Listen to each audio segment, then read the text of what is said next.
Kita mesti manfaatkan betul keberadaan Ramadan ini karena janji yang terkait di dalamnya mustajab. Ujibu da'watad da'i idza da'an. Kalau kita tarik khusus ke Ramadan ya falyastajibu li, maka cepat respon seruanku. Allah minta apa kita kemudian lakukan, dan wal yu'minu bi, dan yakin kepada Allah Subhanahu wa taala. Jadi bab doa ini kalau ingin cepat dikabulkan oleh Allah Subhanahu wa taala dalam suasana mustajab,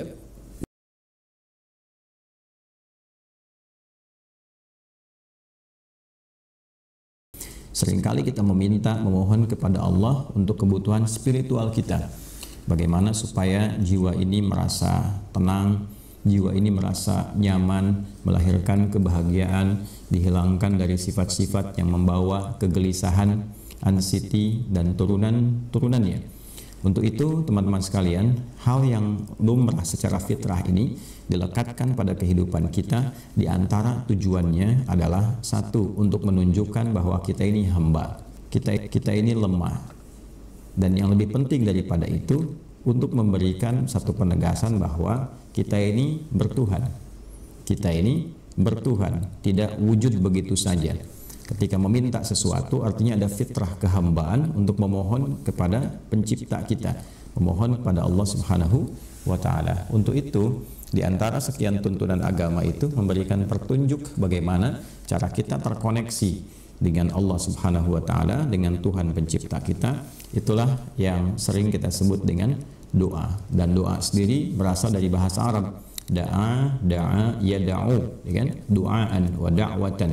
Jadi memohon, menyeru, pada puncaknya mengoneksikan kehambaan kita dengan Sang Pencipta, Khalik, Allah Subhanahu wa taala, untuk menunjukkan kita ini bertuhan, kita ini lemah, kita ini butuh, dan kita akan kembali kepada yang menciptakan kita. Nah, dalam hal ini Ramadan menjadi istimewa bagi kita semua untuk menemukan rangkaian petunjuk-petunjuk doa. Dan berbahagia kita sebagai muslim, di Islam itu tuntunannya lengkap sekali dalam bab doa. Bahkan kalau kita mau jeli melihat seluruh rangkaian aktivitas kita itu diiringi dengan doa. Baik itu kita melihat sebelum dilakukan dan setelah itu tuntas dikerjakan. Coba teman-teman kita dalami kembali. Bangun tidur sudah berdoa kan? Mau tidur juga berdoa. Kemudian mau makan tadi saat sahur ada doanya. Selesai pun ada doanya. Mau bekerja ada doanya. Selesai kerja pun ada doanya. Ya, bahkan sering saya tegaskan bab untuk masuk ke toilet saja ada doanya. Keluar dari toilet pun ada doanya, gitu kan? Jadi rangkaian doa ini bukan sekedar menjadikan kegiatan itu sebagai ibadah yang menunjukkan ada penghambaan kita kepada Allah. Itu hal bagian yang penting. Sisi lain, dengan doa itu ada bimbingan untuk mengantarkan pada petunjuk kemudahan dalam menjalani aktivitas yang kita kerjakan. Nah, ini yang seringkali jarang digali, didalami makna doa itu. Ya, diucapkan itu mengoneksikan jadi ibadah, bagus. Tidak paham pun tidak menjadi masalah dalam bab doa untuk menghasilkan pahala demi merangkai kegiatan menjadi ibadah. Tapi kalau kita ingin lebih muncul keberkahannya, keberkahan itu ziyadatul khair wastimraruhu, ya, bertambahnya satu value kebaikan dan ada keberlangsungan dari kebaikan-kebaikan itu yang mengiringi aktivitas kita dalam konteks kehidupan dunia ini. Jadi seimbang, akhiratnya dapat dalam konteks ibadah, dunianya dapat karena value-nya kita hasilkan yang mengiringi kegiatan kita. Ada bentuk-bentuk kemudahan. Coba di riset deh setiap doa itu maknanya apa gitu.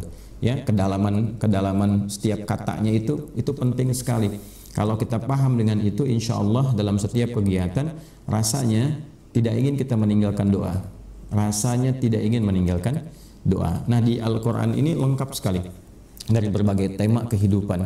Doa dari mulai dijelaskan oleh Nabi, ya, dari saat bangun tidur itu yang kita baca alhamdulillahilladzi ahyana ba'dama amatana wa ilaihin nusyur, itu kan diiringi dalam hadisnya.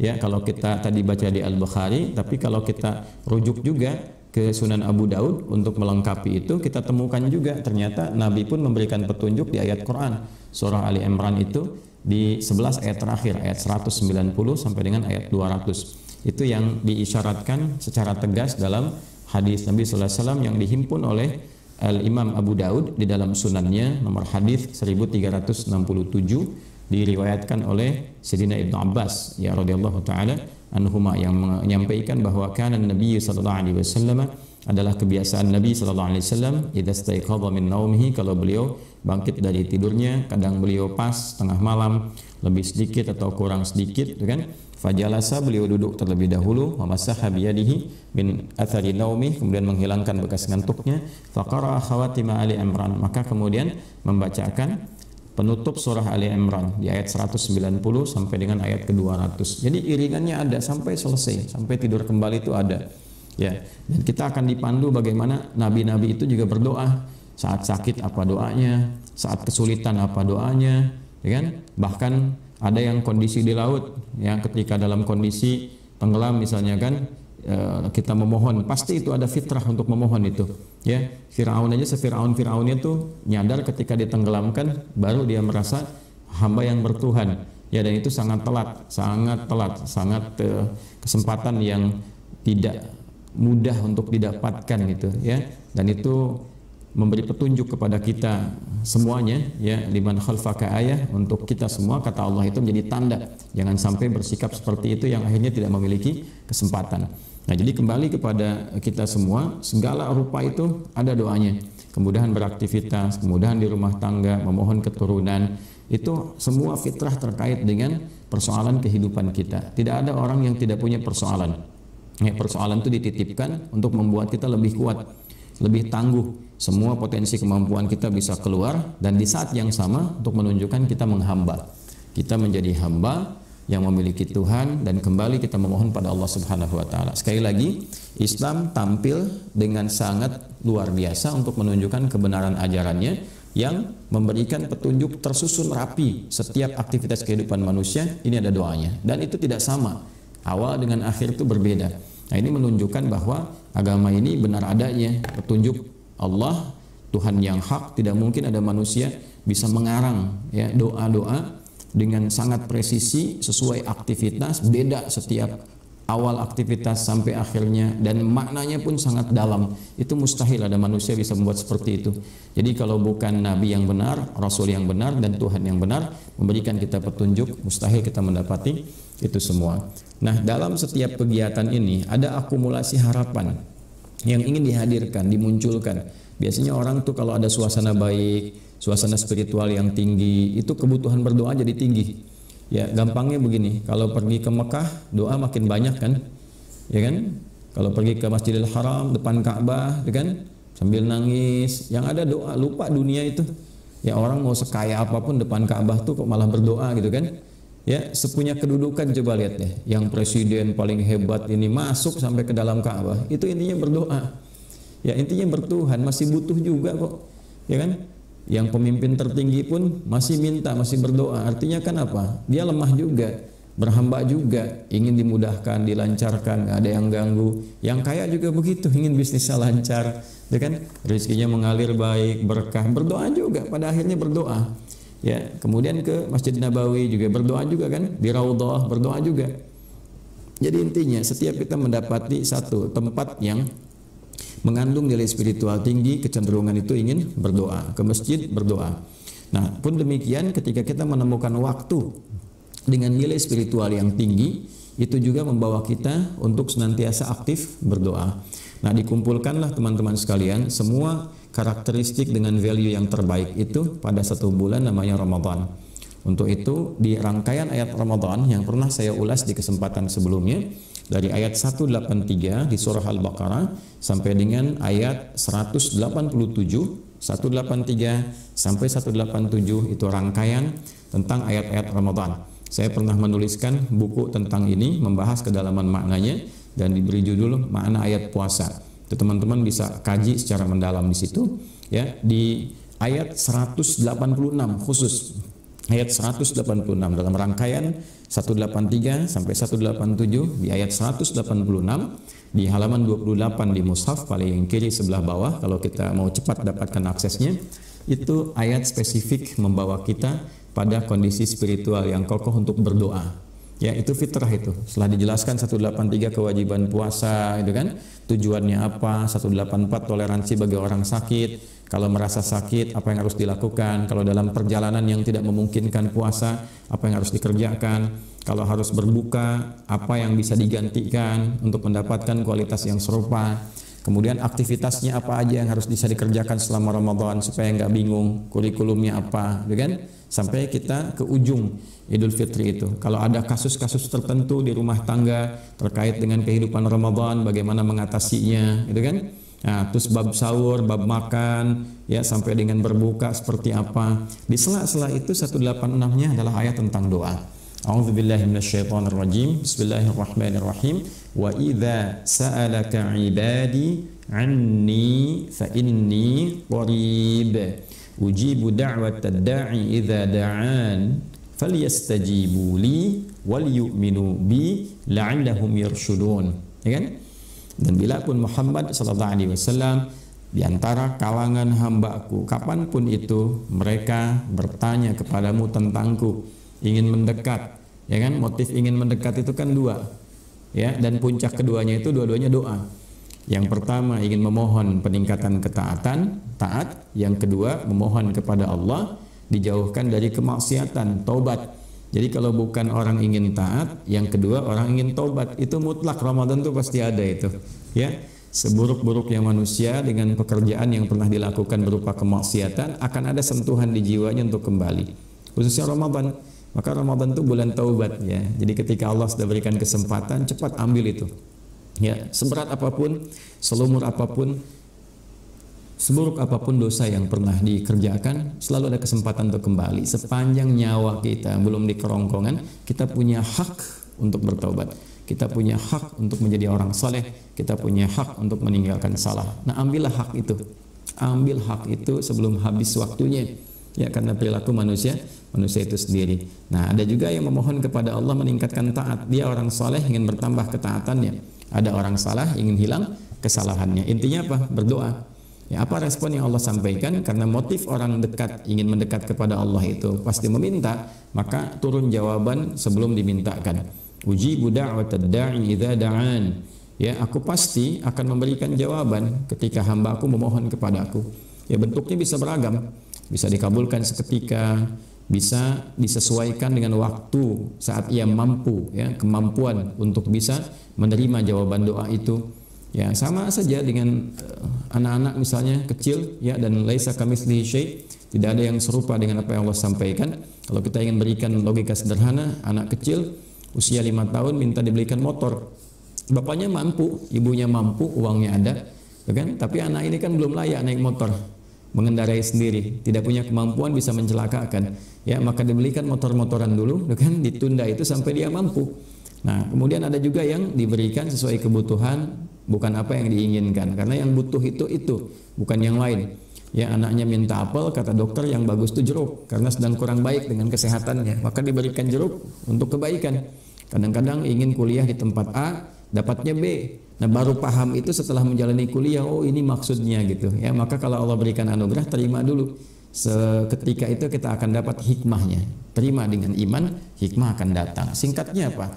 Ada kebutuhan berdoa. Ya? Nah, oleh karena itu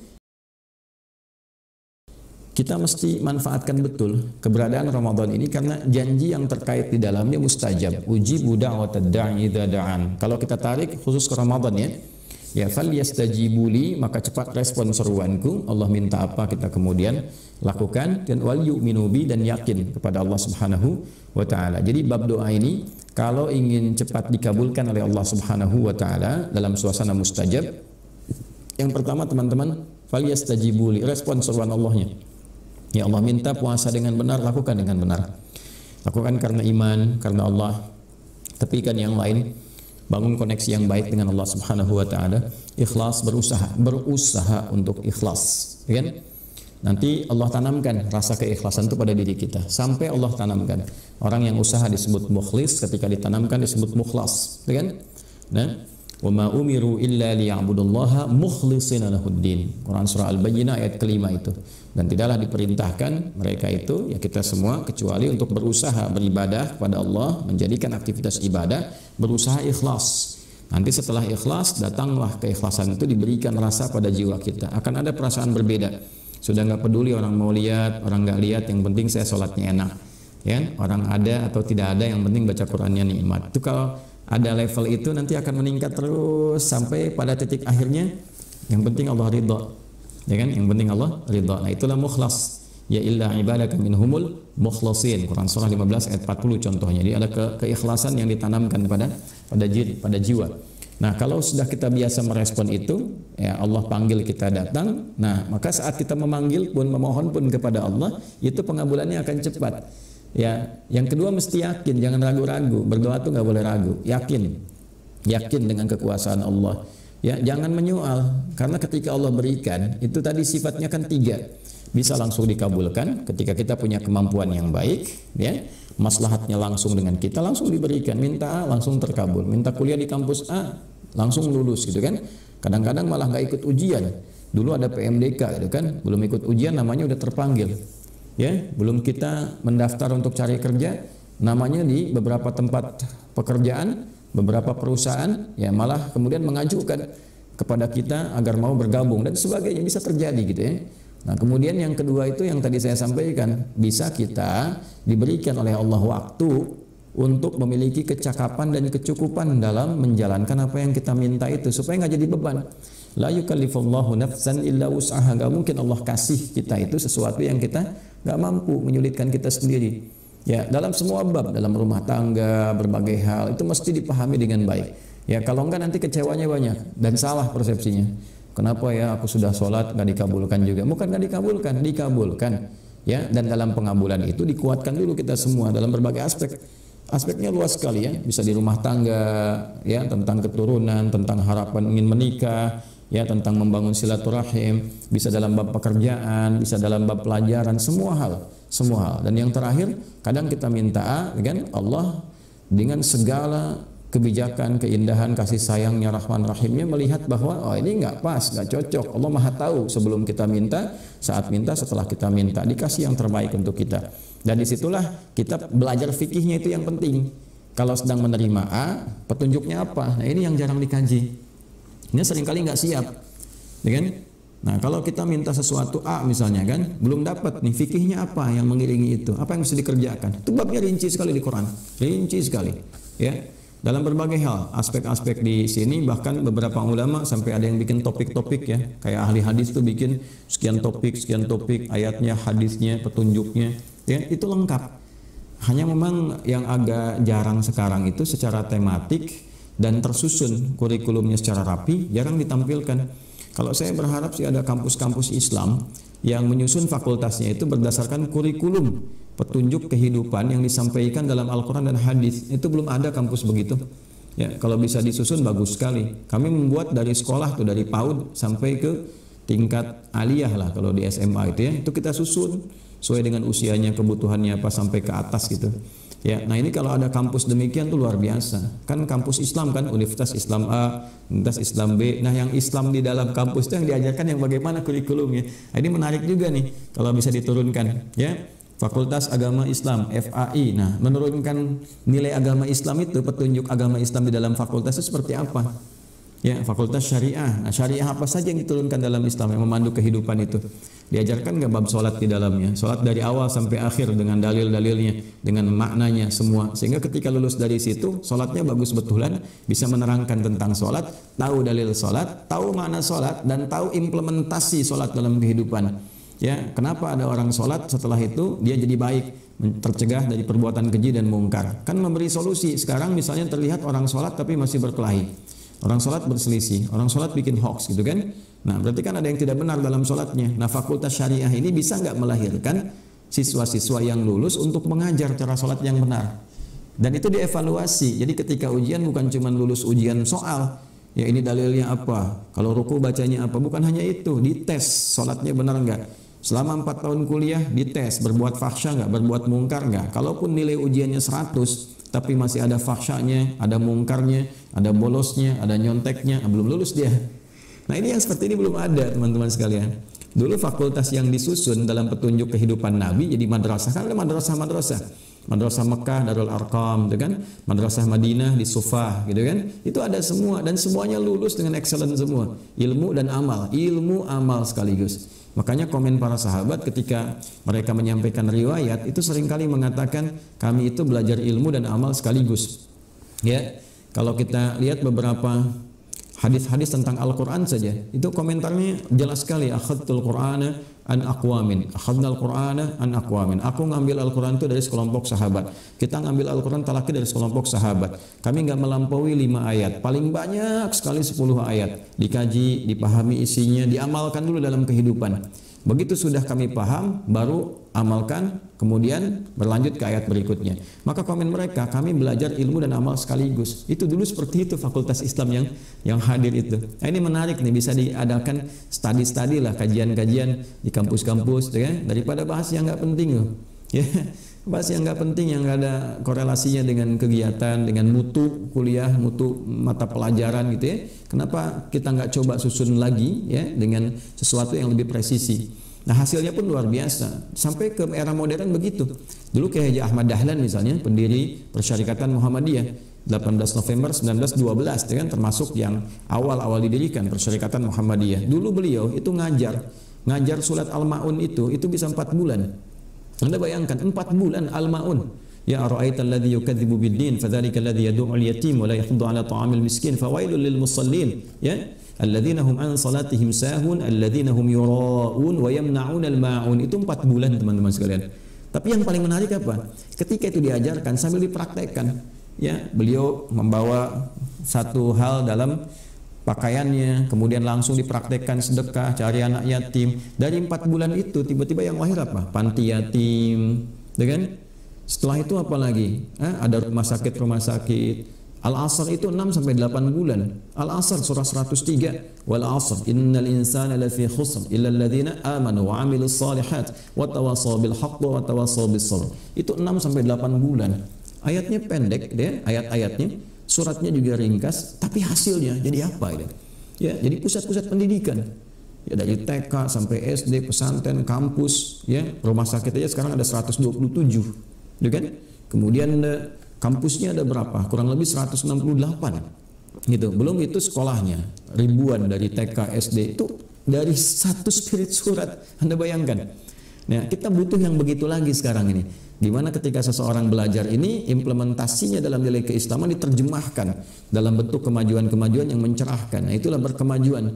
Nah, jadi kalau sudah dapat seperti itu, negara akan terbantu. Berapa banyak orang bisa sekolah di sekolah-sekolah yang seperti itu, ya kan?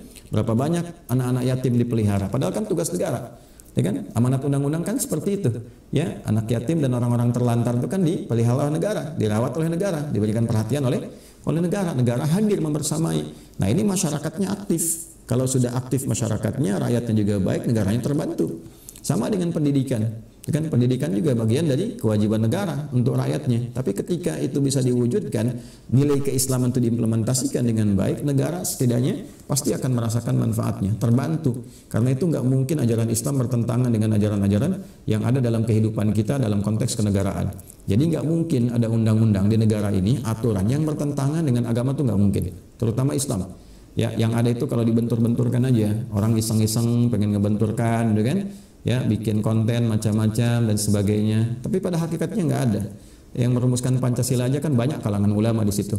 Ya, dan banyak juga tokoh-tokoh yang kemudian kakek buyutnya mendirikan persyarikatan.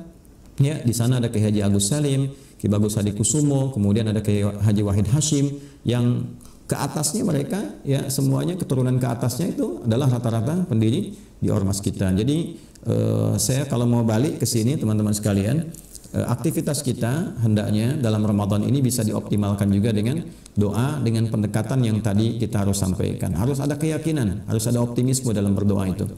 Nah, kemudian yang terakhir babnya susun yang rapi, ya, supaya nggak bingung kalau mau minta apa. Ya, keinginan kita tuh apa gitu. Kan Ramadan ini terbentang selama sebulan. Ini sudah hari ke-10. Ya, sudah berapa permintaan nih kita uraikan. Ya, tidak menjadi aib kok kalau dicatat 1, 2, 3, 4. Aspek dunia sampai akhirat. Terjemahkan Rabbana atina fid dunya hasanahnya dalam kehidupan kita itu hariannya ngerjakan apa? Misal, di rumah tangga nih apa babnya yang sering berdoa? Hadirkan sampai khusyuk betul. Siang malam minta. Sehari itu aja mintanya.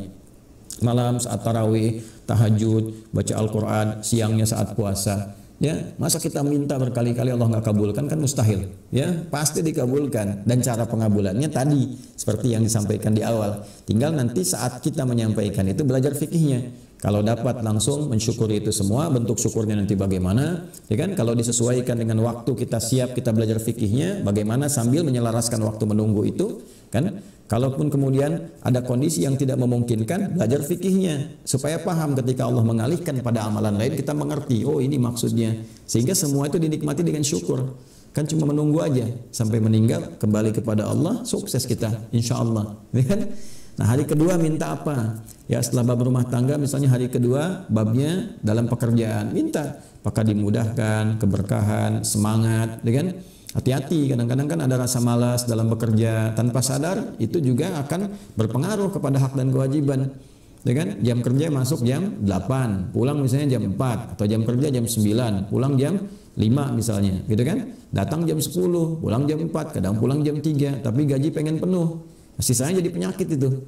Ya, kalau gaji dapat 5 juta, 10 juta, tapi kemudian jam kerja berkurang, ya, dari harusnya 8 jam cuma 6 jam, itu yang 2 jamnya itu jadi masalah nanti. Bisa jadi penyakit, ya, bisa jadi kegelisahan, bisa jadi nggak berkah, macam-macam bentuknya.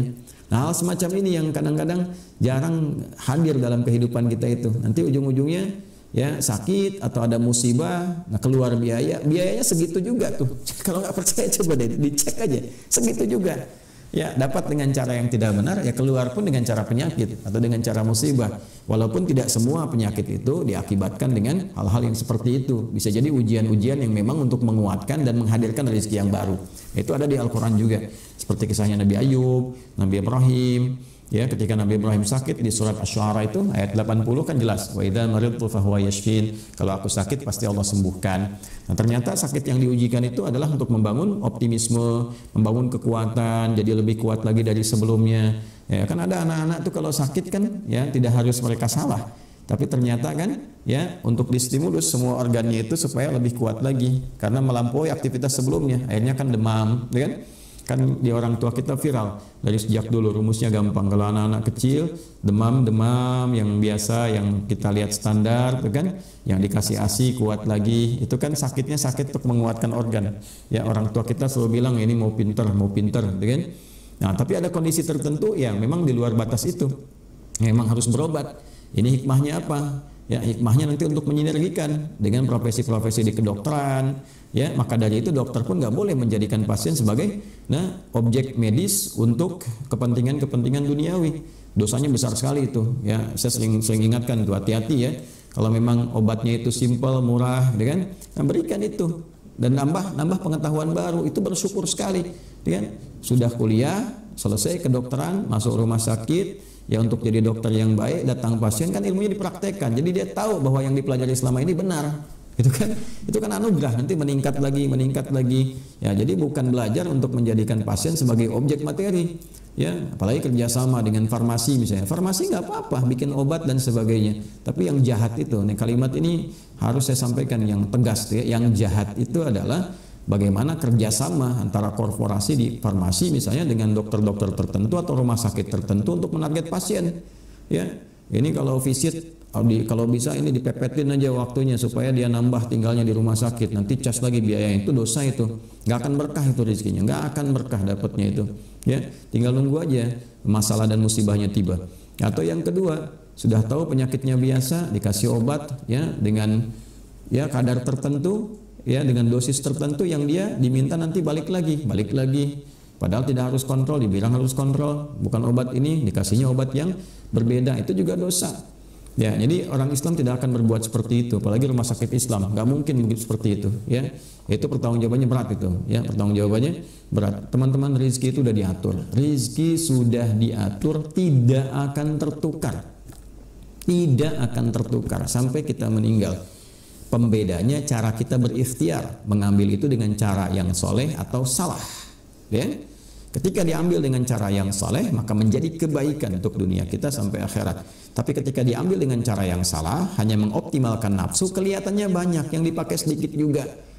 Ya, kalau nggak percaya tuh yang ngumpul-ngumpul banyak dengan cara yang salah, makannya itu nggak akan sebanyak yang dikumpulkan itu. Ngambil dengan cara menipu 1 miliar, makan sehari habis tuh 1 miliar. Tidak. Ya, makan paling 100.000, 200.000. Itu pun kadang-kadang kalau banyak itu dengan cara yang nggak benar, kadang-kadang makannya itu nggak berkah. Kalau nggak pelit pada dirinya sendiri. Nah, yang kedua juga royal tapi nggak kemakan. Pada akhirnya apa? Pada akhirnya ketika nggak kemakan semua meninggal juga. Meninggal juga. Ya, kasihan kan dikumpul-kumpulin harta, berangkat gelap, pulang gelap, capek, pikiran segala rupa kerja, kumpul sampai triliunan. Ya, dipakainya apa? Sesuai kadar hidupnya aja. Ternyata kepakai cuma 1 miliar, habis itu meninggal. Ya, terus value-nya mana? Value kehidupannya dinikmatin enggak? Ke keluarga nggak ada waktu. Di masyarakat juga demikian adanya gitu kan. Terus pulang kepada Allah pengen dapat surga. Jadi kan jadi menarik gitu babnya. Nah, hal semacam ini sama juga dengan pejabat. Hati-hati itu jabatan kan disumpahnya pakai Al-Quran tuh yang Islam. Awas lo, hati-hati dengan nama Allah, ya, demi Allah. Nah, diletakkan di atas kepalanya itu berat hisabnya di hari kiamat, ya kan? Hati-hati itu, hati-hati. Orang yang nggak bertuhan aja dia masih takut dengan moralnya. Nah, ini Tuhannya aja diingkari gitu kan? Nah, bagaimana ketika pulang?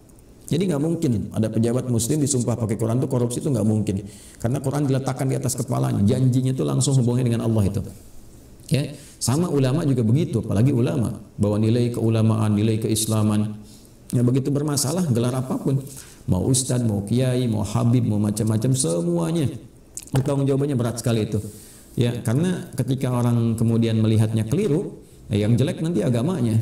Ya, fitnahnya tinggi sekali. Maka dari itu penting ada keseimbangan untuk menjaga. Ya, cukuplah jadi orang baik apa adanya dikerjakan. Kalau mau kerja sampai sukses jadi pebisnis yang kaya sekali, bagus, tapi ikuti aturan, ya kan? Kalau mau kuliah bagus, ayo yang tinggi prestasi sampai IPK 4, kalau perlu di atas 4 kalau masih ada, gitu kan? Ya, kalau di atas summa cum laude masih ada, terus sampai atas lagi, sampai sukses, tapi ikuti aturan. Jangan curang, jangan nyontek, jangan plagiat, jangan macam-macam. Ikuti yang betul supaya ilmunya berkah. Setelah itu amalkan. Ya, demikian seterusnya. Hidup itu simpel. Ya, yang bikin ribet, nah, itu kondisi nafsu sendiri. Ya, karena setan juga dia mengklaim pada akhirnya, aku kan nggak maksa katanya. Ya, aku cuma goda. Mau jawab apa tuh? Ya, di hari kiamat kan kayak udah hatam belum ngaji Qurannya ya? Kita coba berusaha sampai kita sama-sama hatam gitu. Nanti kita akan temukan keterangan-keterangan itu ketika pulang. Ya, ittabaru alladziina tubi'u minal ladziina ittaba'u wa ra'awul 'adzab wa taqatta'at bihimul arham. Ya, ketika setan yang saat menggoda di kehidupan dunia itu tiba-tiba berlepas diri, ya, kemudian melihat azab, putus hubungan, ya aku nggak ada hubungan lagi, ya, itu klaimnya itu. Nanti dituntut tuh gara-gara kamu, aku kemudian terancam dengan azab, terancam dengan neraka. Setannya enteng sekali bilangnya tuh, siapa yang suruh ikut saya? Saya kan nggak maksa, saya cuma goda. Saya cuma goda, berikan was-was, tidak maksa, kenapa ente ikut? Nah, kan itu nggak enak sekali kalimatnya. Terus mau gimana jawabnya, ya kan? Nah, pada konteks ini alhamdulillah kita masih hidup, ada di Ramadan. Intinya kembali kita doa untuk menguatkan ini dulu, spiritual. Sebelum akal pikiran, akal hati dulu. Ya, mesti sehat hatinya dulu. Kalau akal pikiran sehat, akal sehat tapi jiwa nggak sehat, bermasalah. Karena akal itu hanya mengkonstruksikan semua instruksi yang datang dari jiwa. Perintahnya di sini, konstruksinya di sini. Kenapa mesti pintar ini akalnya? Kenapa mesti banyak baca, banyak belajar? Supaya mudah menerjemahkan perintah dalam hati dieksekusi oleh fisik, supaya ringan fisik kerjanya. Karena itu di sini ada karakter spiritual, namanya karakter moral, melahirkan integritas. Di sini karakter intelektual, di sini karakter kinerja. Jadi di sini moral secara integritas membimbing intelektual supaya benar agar kinerjanya juga baik. Itu gambarannya. Nah, kembali ke bab doa. Semua aspek ini butuh motivasi, kekuatan dalam diri. Doa lah. Ramadan rinci oleh kita. Hari pertama apa, kedua apa, ketiga apa, supaya nggak bingung. Dimintanya jelas. Ya, kalau kita punya kebutuhan doa 10. Ya, 10 itu kemudian Ramadan misalnya sebulan, taruhlah ambil lengkap 30. Walaupun mungkin ada kemungkinan tahun ini 29 itu kan. Nah, kita dari 30 dibagi 10 3 hari, setiap satu 3 hari terus panjatin siang malam. Nggak mungkin nggak terkabul. Kalau benar puasanya nggak mungkin nggak terkabul itu. Insya Allah dikabulkan dengan cara yang terbaik. Tinggal tadi faliyastajibuli, ikuti rumus hukumnya. Allah minta apa kerjakan dengan benar, Rasul tunjukkan apa lakukan. Wal yu'minu bi, yakin kepada Allah seyakin-yakinnya. La'allahum yarsyudun, supaya kita bisa merasakan petunjuk itu, rasa itu, pembeda itu dalam jiwa. Setelah itu silahkan rasakan bedanya, bedakan rasanya dan pasti akan terasa bedanya.